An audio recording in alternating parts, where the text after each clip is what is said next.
Hello everyone, topic start करने के पहले एक छोटा सा इंस्ट्रक्शन। एसएससी जेई के लिए बेस्ट बुक्स और टेस्ट सीरीज का लिंक मैंने डिस्क्रिप्शन में दे दिया है, प्लीज़ चेक इट। अब हम टॉपिक स्टार्ट करते हैं। फ्रेंड्स, आज हम बात करने वाले हैं condition of voltage buildup in a DC generator. तो ये टॉपिक बहुत इंपॉर्टेंट है। अगर आप मेंस के लिए पढ़ रहे हैं तो आपको पूरा एक एक कंडीशन अच्छे से डिस्क्राइब करना है, और अगर आप प्री के लिए पढ़ रहे हैं तो प्री में आपको कुछ कुछ अंडरलाइन करा दूंगी मैं, पॉइंट्स वही पढ़ के जाइएगा, वो इंपॉर्टेंट हो जाएगा आपके लिए। तो आइए एक एक कंडीशन हम बात करते हैं। क्या कंडीशन होती है वोल्टेज बिल्डअप होने की, यानी कि वो कंडीशन सेटिस्फाई करना ही चाहिए अगर आपको वोल्टेज बिल्डअप कराना है अपने डीसी जनरेटर में। तो सबसे पहला जो पॉइंट है वो मैं डिस्कस करती हूँ आपसे, उसके बाद मैं उसको नोट डाउन कर दूंगी, आप उसको कॉपी कर लीजिएगा। देखिए क्या होता है, हमारा डीसी जनरेटर में अगर वोल्टेज बिल्डअप करना है तो उसमें रेसिडुअल मैग्नेटिज्म मस्ट प्रेजेंट, यानी कि रेसिडुअल मैग्नेटिज्म प्रेजेंट होना ही चाहिए। अब देखिए रेसिडुअल मैग्नेटिज्म होने का मतलब क्या है कि कोई मैग्नेट है आपका, तो उसकी कुछ रिटेंटिविटी प्रॉपर्टी है। रिटेंटिविटी प्रॉपर्टी की वजह से उसमें कुछ 5 या 10% का मैग्नेटिज्म रह जाता है, उसी को हम बोलते हैं रेसिडुअल मैग्नेटिज्म। तो वो प्रेजेंट होना चाहिए। अगर नहीं है तो भी देखेंगे कि क्या कर सकते हैं। तो देखिए फर्स्ट पॉइंट आपको लिखना है, फर्स्ट पॉइंट लिखना है आपको, residual magnetism must present. Residual magnetism होना ही चाहिए। और ये देखिए कंडीशन है, तो इसमें हम लोगों को बोलेंगे कि मस्ट प्रेजेंट होना चाहिए। अगर हम लोग एक न्यूली एक्साइटेड अनएक्साइटेड मशीन देखेंगे तो उसमें क्या होता है, हमारा रेसिडुअल मैग्नेटिज्म प्रेजेंट नहीं होता है। किसमें नहीं होता है? अनएक्साइटेड मशीन, न्यूली कोई मशीन है ब्रांड न्यू, उसमें नहीं होता है। तो उसके लिए हम क्या करते हैं, एक उसमें स्मॉल डीसी सोर्स कनेक्ट किया जाता है उसकी फील्ड को एक्साइट करने के लिए। तो उसको भी यहाँ पर आपको बताना ज़रूरी है, that residual magnetism must present. और हम बोल सकते हैं, देखिए in a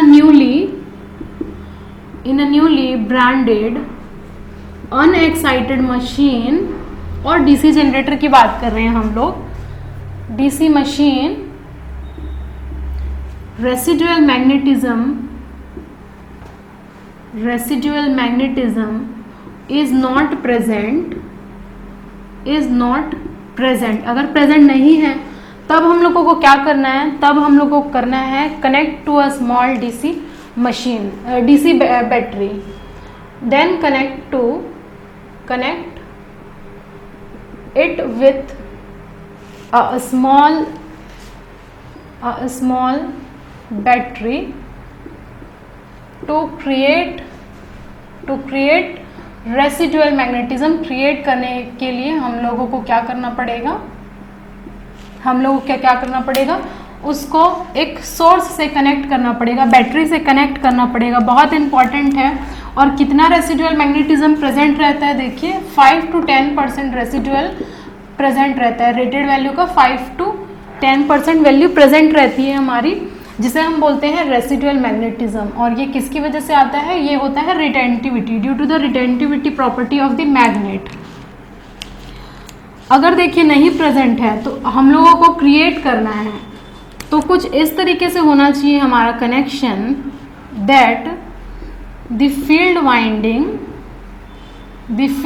winding slash current, जो हमारा फील्ड करंट होना चाहिए, it must assist the residual magnetism, यानी कि स्ट्रेंथन और मैग्नेटिज्म बढ़ाने के लिए हम लोगों को क्या होना चाहिए, जो फील्ड करंट है हम लोगों को उसको स्ट्रेंथन करना है, असिस्ट करना चाहिए वो रेसिडुअल मैग्नेटिज्म को, यानी कि एक ही डायरेक्शन में होना चाहिए, so that it strengthens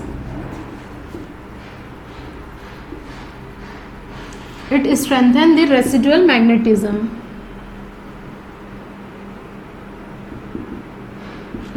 magnetism. और इस जब हम कनेक्ट करते हैं देखिए बैटरी से और क्रिएट करते हैं रेसिडुअल मैग्नेटिज्म, तो इस मेथड को हम बोलते हैं, this method is known as field flashing. ये भी इंपॉर्टेंट है, अंडरलाइन मार्क कर लीजिएगा।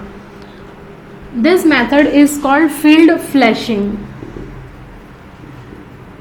ठीक है, ये फील्ड फ्लैशिंग हम इसको बोलते हैं, यानी कि एक अलग से रेसिडुअल मैग्नेटिज्म क्रिएट करने के प्रोसेस को हम बोलते हैं फील्ड फ्लैशिंग, यानी कि फील्ड के सहायता से हम क्या कर रहे हैं, एक रेसिडुअल मैग्नेटिज्म क्रिएट कर रहे हैं बैटरी के सोर्स से, तो इसी मेथड को बोलते हैं फील्ड फ्लैशिंग। ये हमारा फर्स्ट कंडीशन होता है वोल्टेज बिल्डअप का इन अ डीसी जनरेटर। आते हैं हमारे सेकंड कंडीशन में। देखिए सेकंड कंडीशन में आने से पहले देखिए क्या होता है कि अगर आप फील्ड वाइंडिंग को ले रहे हैं, सो द फील्ड करंट और field winding current, field winding जिसको हम बोलते हैं IF versus the armature voltage हम देख लेते हैं। देखिए आर्मेचर वोल्टेज जिसे हम बोलते हैं EA, क्योंकि ये हमारा डेवलप्ड EMF होता है आर्मेचर वोल्टेज, और हमारा फील्ड करंट IF होता है। फील्ड करंट को हम लोगों को रिवर्स करना है और आर्मेचर को, तब हम देखते हैं क्या हमारा वोल्टेज बिल्डअप होगा। तो इसे हम एक क्वाड्रेंट डायग्राम से समझेंगे। ये देखिए ये हम लेते हैं EA, ठीक है, प्लस EA, ये हो जाएगा फील्ड करंट प्लस IF, ये हो जाएगा हमारा माइनस IF, और ये हमारा हो जाएगा minus EA, plus EA minus EA plus IF minus IF। देखते हैं अगर हम मान लीजिए पहला हमारा कंडीशन है EA IF, यानी अगर फर्स्ट क्वाड्रेंट में हम लोगों को देखना है तो हमने किसी चीज़ को भी रिवर्स नहीं किया है, जैसा था वैसा रख दिया है। आर्मेचर को भी हम लोगों ने ऑपोजिट नहीं किया, और फील्ड करंट भी हमारा एज इट इज़ है प्रीवियस के केस में।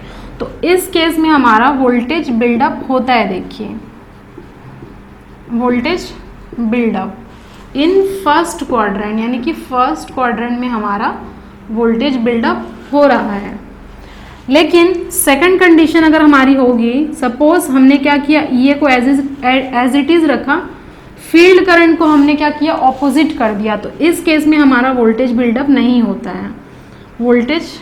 नो वोल्टेज बिल्डअप आप लिखिए, कोई भी वोल्टेज यहाँ पर बिल्डअप नहीं होगा इन सेकंड क्वाड्रेंट।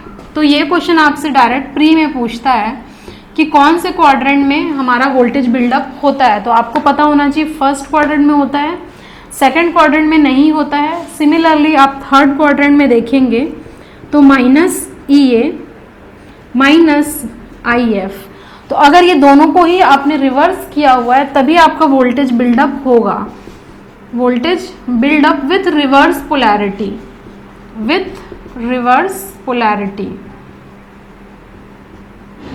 ठीक है, रिवर्स पोलैरिटी के साथ हमारा वोल्टेज बिल्डअप होगा।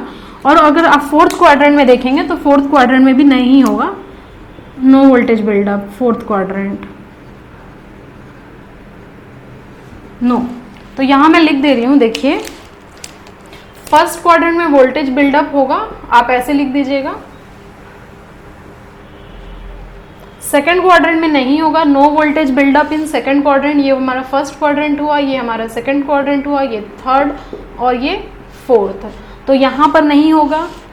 थर्ड में हमारा होगा, आप लिखिए voltage buildup with reverse polarity, voltage buildup with reverse polarity के साथ हमारा वोल्टेज बिल्डअप होगा।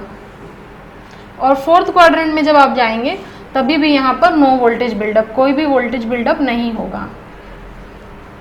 तो अगर आपसे क्वेश्चन आता है क्वाड्रेंट के बारे में, आपसे क्वेश्चन पूछता है कि किस क्वाड्रेंट में हमारा वोल्टेज बिल्डअप होता है, तो आप बोलेंगे first quadrant and second quadrant. First quadrant में हमारा होता है वोल्टेज बिल्डअप विथ नॉर्मल जो पोलैरिटी है उसमें। थर्ड में हमारा होता है voltage buildup with reverse polarity, और सेकंड और फोर्थ में हमारा वोल्टेज बिल्डअप नहीं होता है। तो आपको इतना लिखना है। देखिए ये कन्वेंशनल पॉइंट ऑफ व्यू से भी आप इतना डिस्क्राइब कर सकते हैं, और अगर आपको प्री के लिए पढ़ रहे हैं तो आपको सिर्फ इम्पॉर्टेंट ये है कि 5 to 10% हमारा रेसिडुअल मैग्नेटिज्म होता है। सेकंड, आपको ये दो बस पॉइंट याद रहना चाहिए कि फर्स्ट और थर्ड में वोल्टेज बिल्डअप होता है। तो इतना आप नोट डाउन करिए, फिर मैं मूव करूंगी सेकंड कंडीशन की तरफ। तो हमारा सेकंड कंडीशन देखिए क्या हो जाएगा। सेकंड हमारा कंडीशन होता है फील्ड रेजिस्टेंस के बारे में बताना। फील्ड रेजिस्टेंस के बारे में बताना, उस पर बात करते हैं हम। क्या कंडीशन होती है हमारी वोल्टेज बिल्डअप की।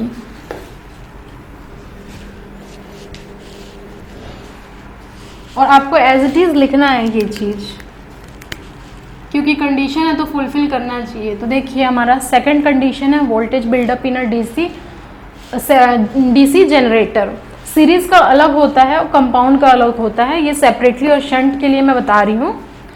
सेकंड हमारा जो कंडीशन होता है, देखिए क्या होता है, द फील्ड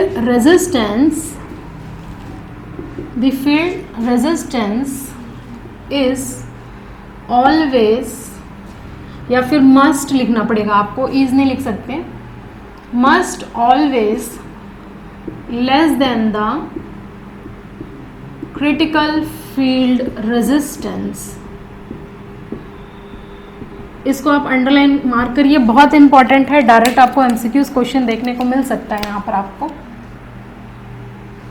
क्या होना चाहिए, देखिए हमारा जो फील्ड का रेजिस्टेंस है, अगर आपने डीसी शंट जनरेटर लिया है तो उसका हमारा आरएसएच जो है वो हमेशा कम होना चाहिए, किससे, क्रिटिकल फील्ड रेजिस्टेंस से। अब आप सोच रहे होंगे कि क्रिटिकल फील्ड रेजिस्टेंस क्या है, तो उसका भी डेफिनेशन आपको लिखना पड़ेगा।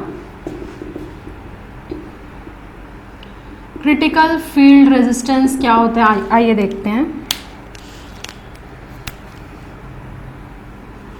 तो देखिए एक पर्टिकुलर रेजिस्टेंस है, उसकी क्रिटिकल वैल्यू है, तो उसको ही बोल दिया गया है क्रिटिकल फील्ड रेजिस्टेंस। और वो क्या होता है, अगर उसके ऊपर रेजिस्टेंस गया तो वह वहाँ पर वोल्टेज बिल्डअप नहीं होगा, उसी रेजिस्टेंस को हम बोलते हैं critical field resistance.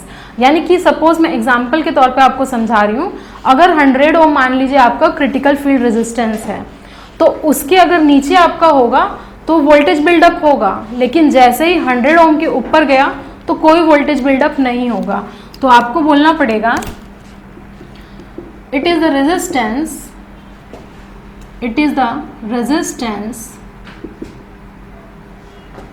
of the field above which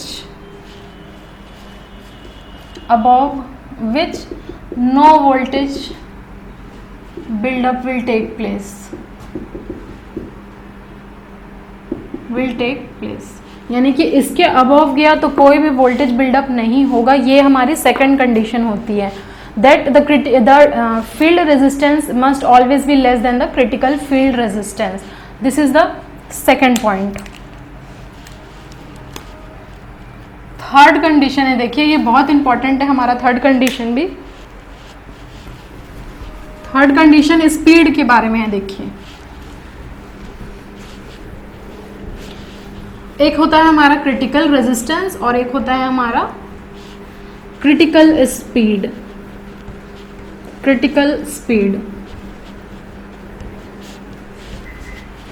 second condition क्या बोलता है, जो हमारा स्पीड ऑफ द जनरेटर है, the speed of the machine must always be greater than the critical speed. Critical speed से हमेशा स्पीड ज़्यादा होना चाहिए जिसपे वो critical speed of the machine. अब आपको अंडरलाइन करना है ये वाला point, must always be greater वाला, the speed of the machine must always be greater than the critical speed. यानी कि मैं यहाँ पर ये बोल सकती हूँ हमारा जो फील्ड का रेजिस्टेंस है always greater than the critical field resistance, ठीक है। और यहाँ पर हमारा जो स्पीड है n is always greater than nc, यानी कि speed is always greater than the critical field speed. अब आप सोच रहे होंगे कि क्रिटिकल स्पीड क्या है, तो उसको भी आप डिफाइन कर दीजिए। Critical speed is the speed, critical speed देखिए वो स्पीड होता है अगर उसके नीचे हमारा स्पीड हुआ तो हम बोलेंगे वोल्टेज बिल्डअप नहीं होगा। फॉर एग्जांपल 1000 आरपीएम अगर आप ले रहे हैं क्रिटिकल स्पीड, अगर आपकी मशीन का आ रहा है तो उसके नीचे अगर आपकी मशीन का होगा, ये हमारा NC है 1000 आरपीएम एग्जाम्पल समझिए, उससे नीचे हुआ तो हम बोलेंगे कि नो वोल्टेज बिल्डअप, ठीक है, कोई भी वोल्टेज बिल्डअप नहीं होगा। लेकिन जैसे ही इसके ऊपर गया तो हम बोलेंगे वोल्टेज बिल्डअप होगा। ये कंडीशन है और ये आपको याद रखना ही है। तो आप बोलिए the critical speed is the speed of the machine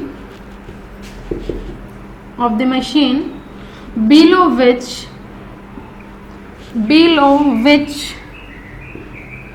no voltage buildup will take place. कोई भी वोल्टेज बिल्डअप नहीं होगा, ठीक है। ये हमारी थर्ड कंडीशन हो गई। पहली कौन सी कंडीशन थी बताइए? रेसिडुअल मैग्नेटिज्म होना चाहिए, और अगर नहीं है रेसिडुअल मैग्नेटिज्म तो आपको क्या करना है? एक फील्ड फ्लैशिंग करना है। बैटरी के हेल्प से आपको वहाँ पर रेसिडुअल मैग्नेटिज्म क्रिएट करना पड़ेगा, जो कि normally 5 to 10% of the rated value होती है। सेकंड हमारी कंडीशन है the field resistance must always be less than the critical field resistance. Third हमारी condition the speed must always be greater than the speed of the machine. ये third condition हो गई। Fourth condition देखिए, हमारी fourth condition होती है the load resistance, जिसको हम RL बोल देते हैं, must always be greater than the critical field resistance.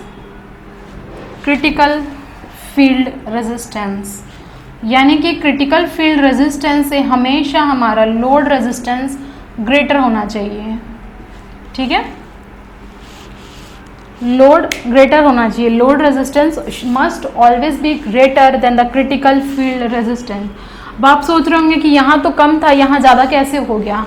तो देखिए, अगर रेजिस्टेंस कम होगा, मान लीजिए फॉर एग्जाम्पल हमारा लोड रेजिस्टेंस कम हुआ, एक्चुअल होना चाहिए ज़्यादा लेकिन कम हो रहा है, उस केस में आपका लोड क्या बढ़ेगा? लोड करंट बढ़ेगा। ऑब्वियस सी बात है, अगर लोड रेजिस्टेंस कम हुआ तो अपना लोड करंट ज़्यादा होगा, और लोड करंट हमारा ज़्यादा हुआ तो आर्मेचर रिएक्शन का इफेक्ट ज़्यादा होगा, यानी कि डीमैग्नेटाइजेशन इफेक्ट ज़्यादा होगा आपका, ठीक है ना। डीमैग्नेटाइजेशन इफेक्ट होने का मतलब ये है कि आपका फ्लक्स कम हो जा रहा है, ठीक है। फ्लक्स अगर कम हो गया, सेटअप नहीं हो पाया, तो हमारा इंड्यूस्ड ईएमएफ भी अच्छे से नहीं होगा। तो ये हमारा देखिए कंडीशन होती है कि हमेशा load resistance must always be greater than the critical field resistance. तो ये चार ही इंपॉर्टेंट कंडीशन आपको याद रखनी है डीसी शंट जनरेटर के लिए। अब एक बार हम लोग सीरीज जनरेटर का भी देख लेते हैं क्या कंडीशन होती है, फिर अगर आपको आएगा मेंस में लिखने के लिए तो ये आपको 4 या 5 पॉइंट डिस्क्राइब करना पड़ेगा। प्री के लिए अगर आप पढ़ रहे हैं तो सिर्फ आपको ये 2 कंडीशन याद रखिएगा, मोर देन सफिशिएंट है। अब हेडिंग डालिएगा voltage buildup in a series generator. Voltage buildup in a series generator, तो देखिए सीरीज जनरेटर से उतना नहीं आता है क्वेश्चन, आपको शंट जनरेटर से ही ज़्यादा क्वेश्चन पूछता है। सेकंड डालिएगा voltage buildup in a DC series generator.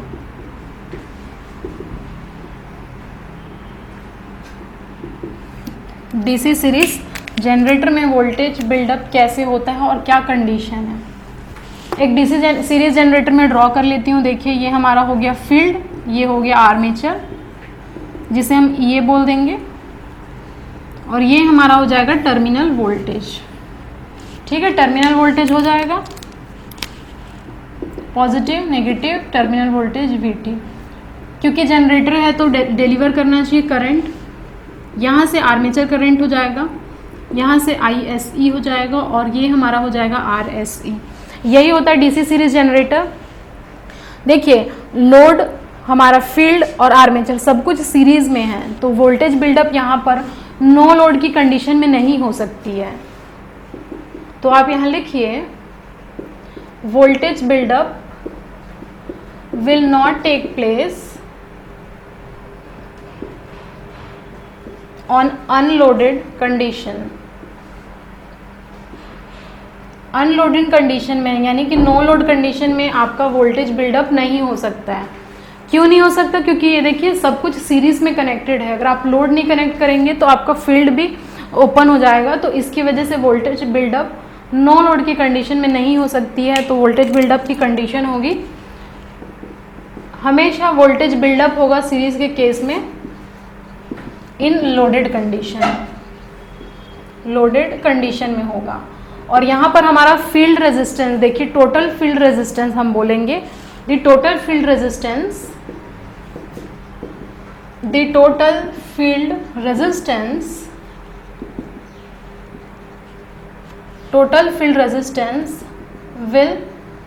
will always be less than the critical field resistance।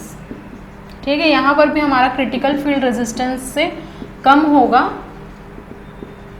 Critical field resistance से हमेशा कम होगा हमारा टोटल फील्ड रेजिस्टेंस। तो इसमें कुछ खास बात नहीं है, इसमें भी सेम ही रहता है कि हमारा total field resistance will always भी क्या हो जाएगा, less than the critical field resistance, और स्पीड भी हमारा होना चाहिए greater than the critical field resistance. तो ये हमारा कंडीशन होता है, ये आपको ध्यान रखना है। इससे रिलेटेड एमसीक्यूज क्वेश्चन देखिएगा, बिल्कुल एज इट इज आपको कंडीशन कॉपी पेस्ट मिलेगा। मेंस के लिए अच्छे से प्रैक्टिस करिएगा answer writing. Thank you everyone for watching this video till end. If you like this video, share with your friends and subscribe this channel. Don't forget to press the bell icon button to get further updates. और अगर आप हमारे Telegram channel से जुड़ना चाहते हैं तो उसका भी लिंक मैंने डिस्क्रिप्शन और फर्स्ट कमेंट में दे दिया है, please check it. SSC JEE के लिए बेस्ट बुक्स और टेस्ट सीरीज का भी लिंक मैंने डिस्क्रिप्शन में दे दिया है। Thank you very much, see you soon in the next video.